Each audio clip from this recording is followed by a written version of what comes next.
Happy Deepavali! May this Deepavali brighten up your life with full of joy, happiness and peace. Once again, Happy Deepavali to you and your family. ನಿಮಗೂ ನಿಮ್ಮ ಕುಟುಂಬಕ್ಕೂ ಆರೋಗ್ಯ ಭಾಗ್ಯ ಸುಖ ಸಂತೋಷ ಸಮೃದ್ಧಿಯನ್ನೆಲ್ಲ ಕೊಟ್ಟು ಈ ದೀಪಾವಳಿ ಒಳ್ಳೇದು ಮಾಡಲಿ ಅಂತ ಹೇಳ್ತಾ ಎಲ್ರಿಗೂ ದೀಪಾವಳಿ ಹಬ್ಬದ ಹಾರ್ದಿಕ ಶುಭಾಶಯಗಳು. Hi everyone, welcome to Savitha Nisu YouTube channel. ನಾನು ನಿಮ್ಮ ಸವಿತಾ. ಎಲ್ರಿಗೂ ಕೂಡ ದೀಪಾವಳಿ ಹಬ್ಬದ ಹಾರ್ದಿಕ ಶುಭಾಶಯಗಳನ್ನು ಹೇಳೋದಕ್ಕೆ ನಾನು ಇಷ್ಟಪಡ್ತೀನಿ. ಇವತ್ತಿನ ದಿನ ನಾನು ಏನು ಮಾಡ್ತಾ ಇದ್ದೀನಿ ಅಂತ ಹೇಳಿದ್ರೆ, ಒಂದು ಸಿಹಿ ತಿಂಡಿ ಮಾಡೋಣ. ಇವತ್ತು ಅಮಾವಾಸ್ಯೆ ಮೊದಲನೇ ದಿನ, ನಾವು ಲಕ್ಷ್ಮೀ ಪೂಜೆ ಮಾಡ್ತಾ ಇದ್ದೀವಿ ಸಂಜೆ. ಹಾಗಾಗಿ ಒಂದು ಸಿಹಿ ತಿಂಡಿನ ನಾನು ಮನೆಯಲ್ಲೇ ತಯಾರಿಸೋಣ. ನನಗೆ ಗೊತ್ತಿರೋದು ಮರ್ತೋಗ್ಬಿಡುತ್ತೆ, ಬರೀ ಹೊರಗಿಂದನೇ ತಂದು ನಾವು ಯಾವಾಗಲೂ ಮಾಡ್ತಾ ಇರ್ತೀವಿ. ಹಂಗಾಗಿ ಸ್ವಲ್ಪ ಮನೇಲೂ ಕೂಡ ಮಾಡಿಕೊಂಡು ತಿಂದರೆ ಚೆನ್ನಾಗಿರುತ್ತೆ. ಎಲ್ಲ ಮಕ್ಳುಗಳನ್ನು ಇವಾಗ ಸೇರ್ಕೊಂಡಿರ್ತಾರಲ್ವಾ, ಎಲ್ಲರೂ ಮನೆ ರುಚಿ, ನನ್ನ ಕೈ ರುಚಿನೂ ಕೂಡ ಅವರು ನೋಡ್ದಂಗಿರುತ್ತೆ. ಮಾಡೋದಕ್ಕೆ ನನಗೆ ತುಂಬ ಇಷ್ಟ. ಹಾಗಾಗಿ ನಾನೊಂದು ಸ್ವೀಟ್ ರೆಸಿಪಿನ ಮಾಡ್ತಾ ಇದ್ದೀನಿ, ಬಾದುಷಾ ಮಾಡ್ತಾ ಇದ್ದೀನಿ. ಬನ್ನಿ ಏನೇನೆಲ್ಲ ತಗೊಳ್ತೀನಿ, ಹೇಗೆ ಮಾಡ್ತೀನಿ ಅಂತೇಳಿ ನೋಡ್ಕೊಂಡು ಬರೋಣ. ಇಂಗ್ರೀಡಿಯೆಂಟ್ಸ್ ಏನೇನು ತೊಗೊಂಡಿದ್ದೀನಿ ಅಂತ ನೋಡೋಣ. ನಾನಿಲ್ಲಿ ಒಂದು 400 ಗ್ರಾಮ್ನಷ್ಟು ಮೈದಾ ತೊಗೊಂಡಿದ್ದೀನಿ. ಮೈದಾ ಸ್ವೀಟ್ ಅಂತ ಹೇಳಿದ್ರೆ ಈ ಥರ ಸಿಹಿ ತಿಂಡಿಗಳಿಗೆಲ್ಲ ಮೈದಾ ಯೂಸ್ ಮಾಡಲೇಬೇಕಾಗುತ್ತೆ. ಹಾಗಾಗಿ ಅಪರೂಪಕ್ಕೊಂದ್ಸರಿ ಮಾಡಿದ್ರಿ ಅಂತ ತೊಂದರೆ ಇಲ್ಲ, ನಾವು ಬೇಕ್ರಿಯಲ್ಲಿ ತಿಂತೀವಲ್ವಾ, ಹಂಗೆ ಮನೆಯಲ್ಲೇ ನಾನು ಅಪರೂಪಕ್ಕೆ ಮೈದಾನ ಯೂಸ್ ಮಾಡ್ತಾ ಇದ್ದೀನಿ. ನಾನು 400 ಗ್ರಾಮು ಮೈದಾ ತೊಗೊಂಡಿದ್ದೀನಿ. ಹಾಗೆ ಒಂದು 350 ಗ್ರಾಮಷ್ಟು ಸಕ್ಕರೆನೂ ಕೂಡ ನಾನು ತೊಗೊಂಡಿದ್ದೀನಿ. ಇಲ್ಲಿ ಒಂದು 100 ಗ್ರಾಮಷ್ಟು ನಾನು ತುಪ್ಪನ ತಗೊಂಡಿದ್ದೀನಿ. ಹಾಗೆ ರುಚಿಗೆ ತಕ್ಕಷ್ಟು ಉಪ್ಪು ತಗೊಂಡಿದ್ದೀನಿ. ಘಮಕ್ಕೆ ಏಲಕ್ಕಿ ಲವಂಗ ಪುಡಿ ತಗೊಂಡಿದ್ದೀನಿ. ಹಾಗೆಯೇ ಕೇಸರಿನೂ ಕೂಡ ತಗೊಂಡಿದ್ದೀನಿ.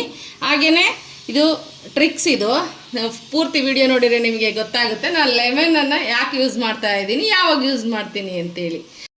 ಗಾರ್ನಿಷಿಗೆ ನಾನು ಒಂದು 5 ಪಿಸ್ತಾನ ಸಣ್ಣಕ್ಕೆ ಚಾಪ್ ಮಾಡ್ಕೊಂಡಿದ್ದೀನಿ. ಒಂದು 5 ಬಾದಾಮಿ ಕೂಡ ಸಣ್ಣಕ್ಕೆ ಚಾಪ್ ಮಾಡಿದ್ದೀನಿ. ಅದೇ ರೀತಿ ನಾನು ಒಂದು ಅರ್ಧ kg ಅಷ್ಟು ಎಣ್ಣೆನ ಕಾಯ್ದಕ್ಕೆ ಇಡ್ತೀನಿ. ಜೊತೆಗೆ ನಾನು ಪಾಕನೂ ಕೂಡ ತಯಾರು ಮಾಡ್ಕೊತೀನಿ. ಬನ್ನಿ ಇವಾಗ ಮೊದಲಿಗೆ ನಾವು ಪಾಕನ ರೆಡಿ ಮಾಡ್ಕೊಳ್ಳೋಣ.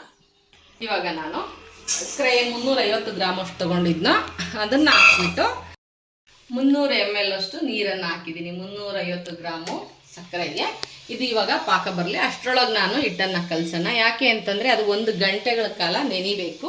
ಹಂಗಾಗಿ ನೋಡಿ, ನಾನು ಇಲ್ಲಿ 100 ಗ್ರಾಮು ತುಪ್ಪನ ತೊಗೊಂಡಿದ್ದೀನಿ. ಅದನ್ನು ಕೂಡ ಫುಲ್ ಹಾಕ್ತಾಯಿದ್ದೀನಿ. ಡಾಲ್ಡದಲ್ಲಿ ಮಾಡ್ತಾರೆ ಕೆಲವರು, ಅದು ಚೆನ್ನಾಗಿರೋದಿಲ್ಲ ಅಂತೇಳಿ ನಾನು ಪ್ಯೂರಾಗಿರೋ ತುಪ್ಪದಲ್ಲೇ ಮಾಡ್ತಾಯಿದ್ದೀನಿ. ರುಚಿಗೆ ತಕ್ಕಷ್ಟು ಉಪ್ಪನ್ನು ಹಾಕ್ಕೊತಾ ಇದ್ದೀನಿ. ಹಾಗೆಯೇ ನೀರು ಕೂಡ ಸೇರಿಸ್ತಾ ಇದ್ದೀನಿ. ಅದು ಕೂಡ ಮೆಜರ್ಮೆಂಟ್ ಇರಬೇಕು. ಬೇಕು ಅಂದರೆ ಮಾತ್ರ ಆಮೇಲೆ ಹಾಕ್ಕೋಬೇಕು ನೀವು. ನಾನು ತುಪ್ಪ ಎಷ್ಟು ತೊಗೊಂಡಿದ್ದೀನೋ ಅಷ್ಟು ನೀರನ್ನು ನಾನಿಲ್ಲಿ ಯೂಸ್ ಮಾಡ್ತಾಯಿದ್ದೀನಿ. ಇವಾಗ ಇದಕ್ಕೆ ನಾನು ಮೈದಾನ ಆ್ಯಡ್ ಮಾಡ್ತಾಯಿದ್ದೀನಿ. ಬೇಕಂದರೆ ನೀವು ಚಿರೋಟಿ ರವೆನೂ ಕೂಡ ಹಾಕ್ಕೋಬೋದು. ನಾನಿಲ್ಲಿ ಮೈದಾದಿಂದ ಮಾಡ್ತಾಯಿದ್ದೀನಿ. ಇದನ್ನೆಲ್ಲ ನಾನು ನೀಟಾಗಿ ಒಂದು ಸರ್ತಿ ಕಲಿಸ್ಕೊತೀನಿ.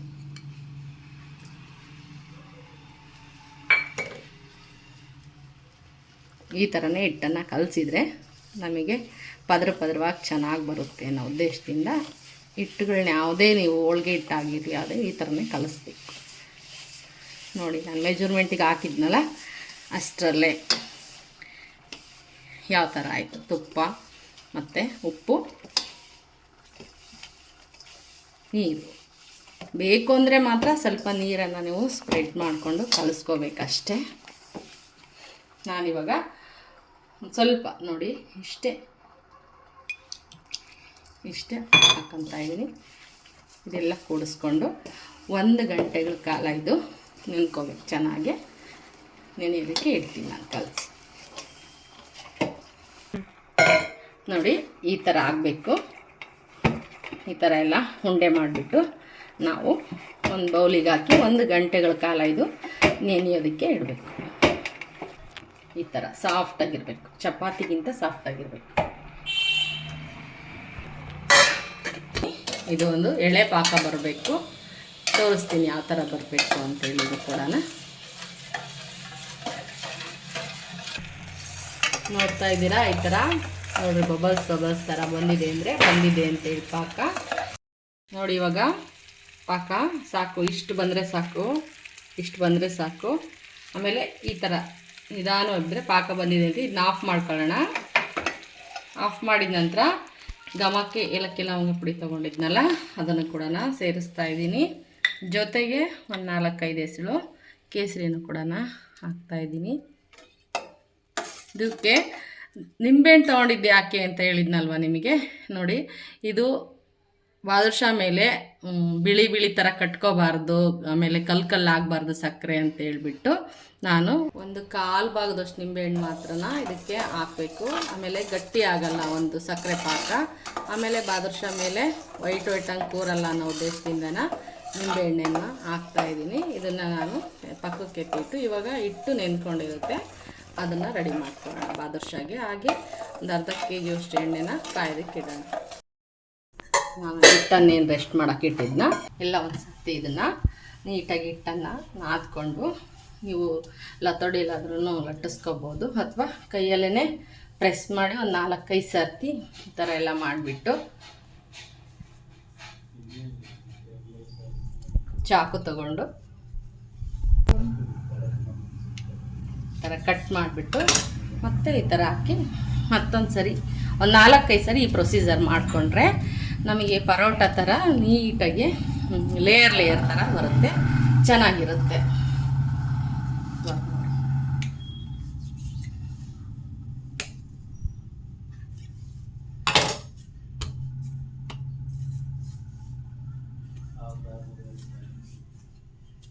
ಈ ಥರ ಎಲ್ಲ ಮಾಡ್ಕೋಬೇಕಾಗುತ್ತೆ.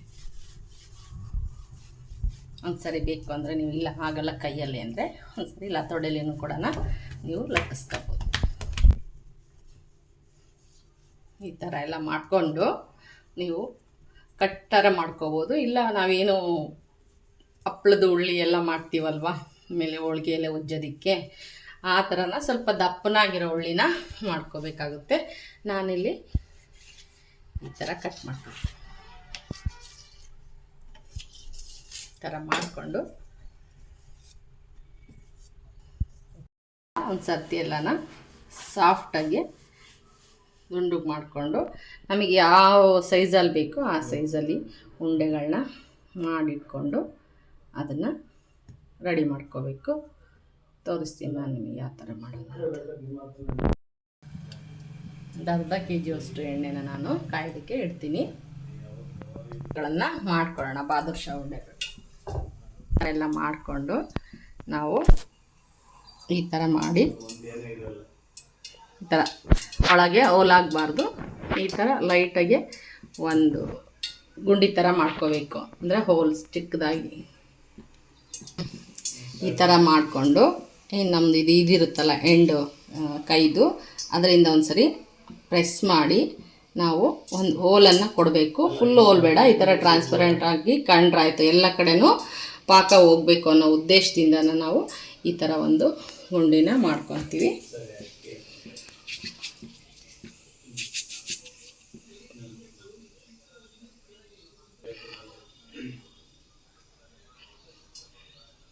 ನೋಡಿ, ನಾನು ಎಷ್ಟು ಕ್ವಾಂಟಿಟಿಲಿ ತೊಗೊಂಡಿದ್ನಲ್ಲ 400 ಗ್ರಾಮು ಮೈದಾ ಹಿಟ್ಟಿಗೆ ಕಲಿಸ್ಕೊಂಡಿದ್ದು ಇಷ್ಟು ಉಂಡೆಗಳಾಗಿದೆ ಬಾದುಷಾ ಉಂಡೆಗಳು. ಬನ್ನಿ ಇದನ್ನು ಎಣ್ಣೆ ಕಾದಿದೆ ಹಾಕೋಣ.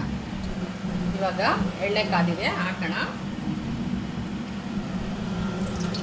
ಸಣ್ಣ ಉರಿಯಲ್ಲೇ ಇದನ್ನು ಕರ್ಕೋಬೇಕು. ಒಳಗಿನ ಲೇಯರ್ ಎಲ್ಲನೂ ಬೇಯಬೇಕಲ್ವ.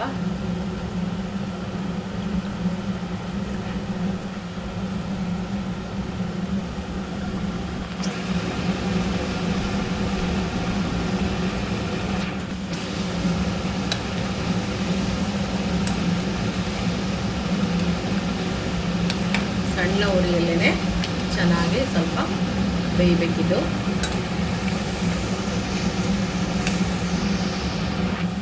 ನೋಡಿ, ಈ ಥರ ಬಂದಿದೆ. ನಾನು ಯಾವುದೇ ಫುಡ್ ಕಲರನ್ನು ಇಲ್ಲಿ ಯೂಸ್ ಮಾಡಿಲ್ಲ. ನಾನು ಇವಾಗ ತೆಗಿಯೋಣ.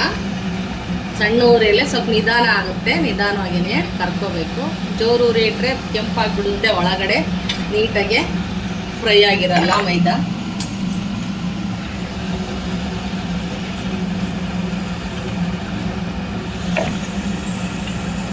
ನೋಡಿ, ಲೇಯರ್ ಥರ ಬಂದಿದೆ. ಇದರೊಳಗೆಲ್ಲ ಪಾಕಕ್ಕೆ ಹಾಕಿದ್ಮೇಲೆ ಎಷ್ಟು ಚೆನ್ನಾಗಿ ಉಣ್ಕೊಳ್ಳುತ್ತಿದ್ದು ಅಂತೇಳಿ ಕೂಡ ತೋರಿಸ್ತೀನಿ. ಇನ್ನೊಂದು ಬ್ಯಾಚ್ ಹಾಕ್ತೀನಿ.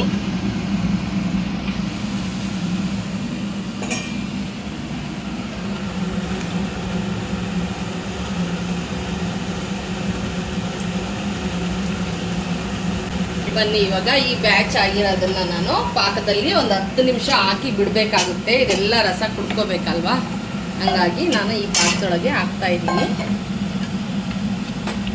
ಒಂದು 10 ನಿಮಿಷ ಇದರೊಳಗೇನೆ ಇದು ಇರಲಿ, ಇನ್ನೊಂದು ಬ್ಯಾಚ್ ಆಗೋವರೆಗೂ ಒಂದು ಲಿಡ್ಡನ್ನು ಕ್ಲೋಸ್ ಮಾಡ್ತೀನಿ.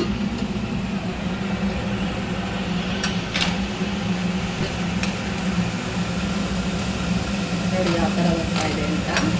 ತುಂಬಾ ಚೆನ್ನಾಗಿರುತ್ತೆ. ಮನೆಯಲ್ಲೇ ಮಾಡಿಕೊಂಡ್ರೆ ನಾವೇ ಮುಟ್ಟಿ ಎಲ್ಲ ನೋಡಿ ಹಾಕಿ ಮಾಡಿರೋದ್ರಿಂದ ಬಾದುಷಾ ಜಾಸ್ತಿನೇ ತಿನ್ಬೋದು.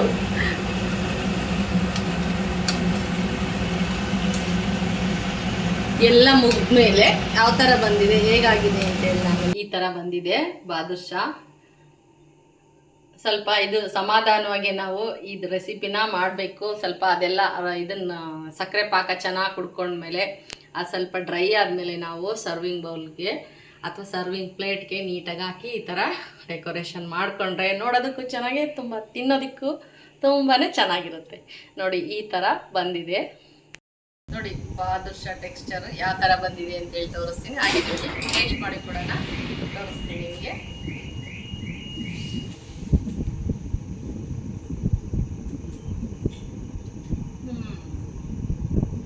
ತುಂಬಾ ಚೆನ್ನಾಗಿ ಬಂದಿದೆ.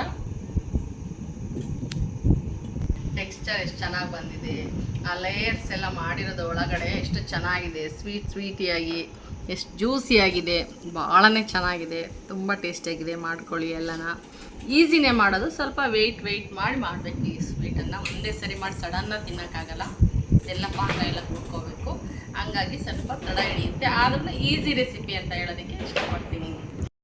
ಹ್ಯಾಪಿ ದಿವಾಲಿ. Thank you. ಸಪತ್ತಾಗಿದೆ ಸ್ವೀಟು.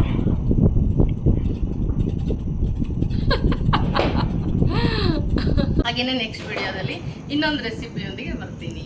ಬಾಯ್, ಮತ್ತೆ ಸಿಗೋಣ.